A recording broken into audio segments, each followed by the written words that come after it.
In August 1967, a CIA analyst sat hunched over grainy satellite photographs at Langley, Virginia, staring at something that shouldn't exist. The images, captured by reconnaissance satellites over the Soviet naval base at Kaspiysk on the Caspian Sea, showed an aircraft of staggering proportions, 302 feet long with a wingspan of 123 feet. But this wasn't parked on a runway, it was sitting on water. The craft defied every category in American intelligence books. Too massive to be a seaplane, too aerodynamic to be a ship, too bizarre to be anything they'd seen before.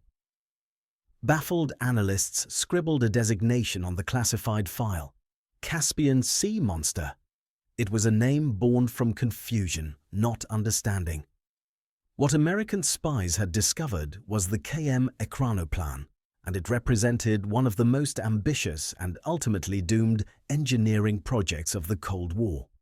To understand why the Soviet Union built this beast, you need to understand the strategic nightmare keeping Soviet naval commanders awake at night during the 1960s. NATO carrier battle groups dominated the oceans with overwhelming firepower and mobility. Traditional Soviet warships were too slow, plodding along at 30 to 35 knots with no hope of catching American carriers. Aircraft could reach the carriers, yes, but they were visible to radar from hundreds of miles away, giving carrier groups ample time to launch defensive fighters. Hydrofoils offered some speed advantage, but they were too small to carry meaningful payloads of troops or weapons. The Soviet Navy needed something revolutionary, a craft that combined the speed of an aircraft with the stealth of a low-flying missile, capable of skimming just above the waves below radar detection thresholds.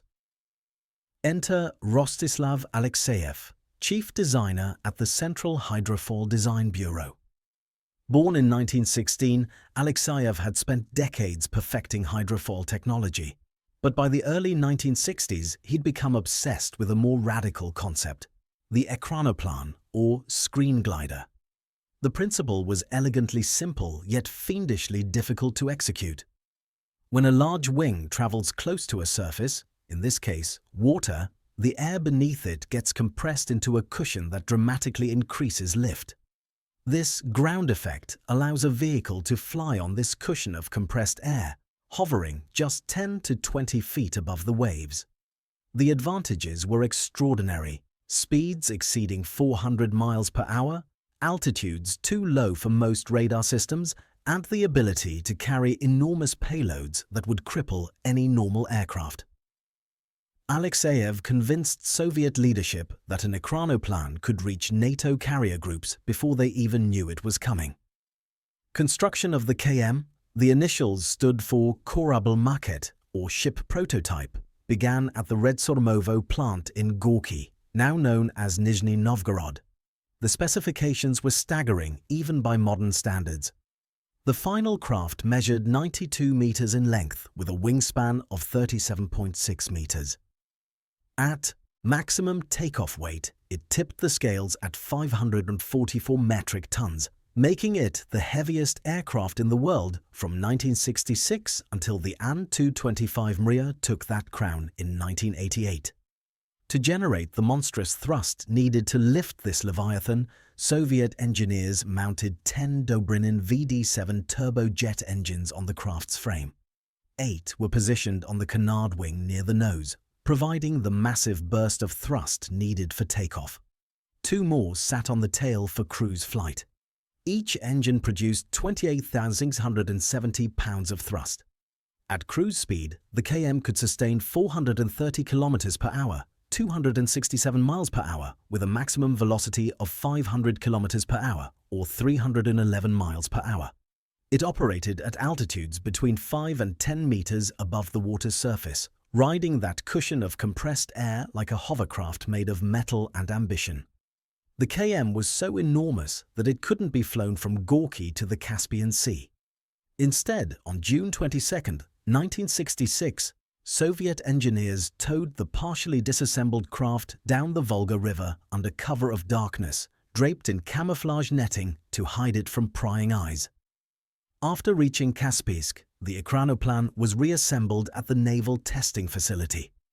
On October 16, 1966, the KM made its first flight.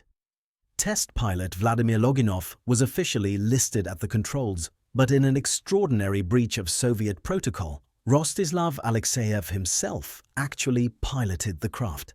Designers almost never flew their own creations. It was simply too dangerous, but Alexeyev had learned to fly specifically for this moment. He wanted to feel his monster come alive. At 200 kilometers per hour, the KM lifted off the water's surface and skimmed across the Caspian like a metal phantom. The ground effect worked exactly as predicted. While the Soviets were testing their Ekranoplan, NATO navies had nothing remotely comparable. The closest Western equivalent was the Pegasus-class hydrofoil, which could reach a respectable 48 knots, about 55 miles per hour. The KM traveled at over 270 knots, making NATO's fastest naval vessels look like they were standing still. American fast sealift ships, the SL-7 class, topped out at 37 knots but were still fundamentally maritime vessels, bound by the limitations of displacement and wave resistance. The Ekranoplan advantage wasn't just about raw speed, it was about operational flexibility and lethality. Later versions of the Ekranoplan, specifically the Lund class that entered service in 1987, carried 6 P-270 Moskit anti-ship missiles, supersonic weapons designed to obliterate carrier groups. The Ekranoplan could launch these missiles from below radar detection range, strike with devastating effect, and vanish across the horizon before NATO forces could mount an effective response. For Western naval planners, the Ekranoplan represented a doctrinal nightmare, a weapon system their carriers couldn't outrun, couldn't detect early, and couldn't effectively defend against.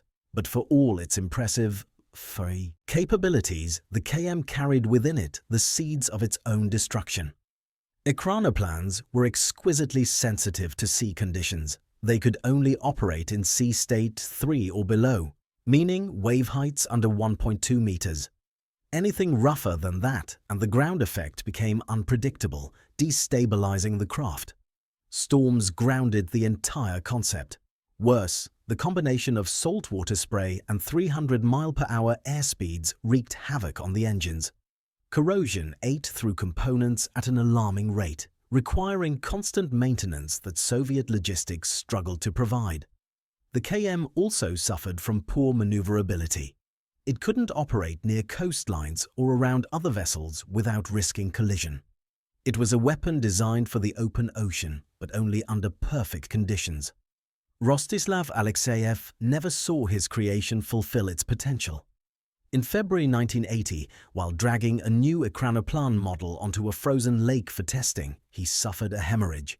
He died on February 9, 1980, at the age of 63, penniless and largely unrecognized for his revolutionary designs. 10 months later, in December 1980, the KM met its own end. During a routine takeoff from Kaspiysk, the pilot applied excessive elevator, pulling the craft's nose too high too quickly.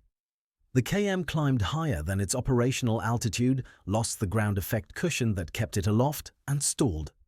It crashed into the Caspian Sea. The crew escaped without casualties, but the KM was too badly damaged to fly again. Soviet authorities made no attempt at recovery. The craft floated for about a week before finally sinking to the seabed, where it remains to this day, 544 tons of aluminum and ambition resting beneath the waves. The year 1980 thus marked both the death of the designer and the destruction of his most famous creation, a tragic bookend to one of the Cold War's most audacious engineering projects. The Soviet Union attempted to salvage the Ekranoplan concept.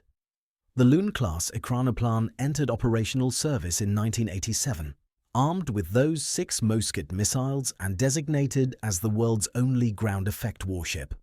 But by the late 1990s, funding had evaporated following the USSR's collapse, and the program was quietly shelved. The KM retained its record for decades. It was the second largest aircraft ever built, surpassed only by the Antonov An-225 Mriya, which made its first flight on December 21, 1988.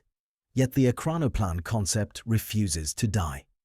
In 2024, China unveiled the Spies Monster, a modern ground effect vehicle designed for rapid coastal defense operations. The United States has also taken interest. DARPA's Liberty Lifter program aims to develop large-scale ground effect vehicles for military logistics. These modern projects benefit from composite materials, advanced flight control systems, and computational fluid dynamics that Alexeyev could only dream of in the 1960s. But the fundamental truth remains unchanged. Soviet engineers solved a problem no one else could solve. They created a vehicle that flew faster than ships and stealthier than aircraft, that could carry enormous payloads across vast distances on nothing but compressed air. They built something magnificent. They also built something that couldn't survive its own environment, a weapon too fragile for the ocean it was designed to dominate. Somewhere beneath the Caspian Sea, the wreck of the KM still rests, a monument to Soviet engineering ambition and a reminder of the day American spies photographed something that didn't fit any category they knew. The Caspian Sea Monster wasn't just a machine. It was proof that sometimes the most impressive achievements are the ones that fail spectacularly, teaching us the limits of what's possible, even as they push those boundaries further than anyone thought they could go.